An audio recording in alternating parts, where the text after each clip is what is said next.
You ask Tiger to solve.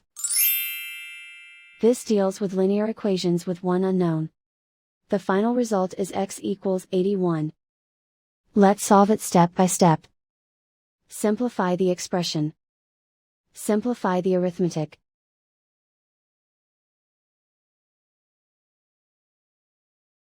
Isolate the x. Multiply both sides by 30. Group like terms. Multiply the coefficients.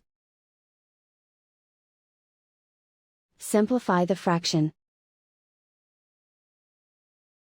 Multiply the fractions. Simplify the arithmetic. And so the final result is x equals 81.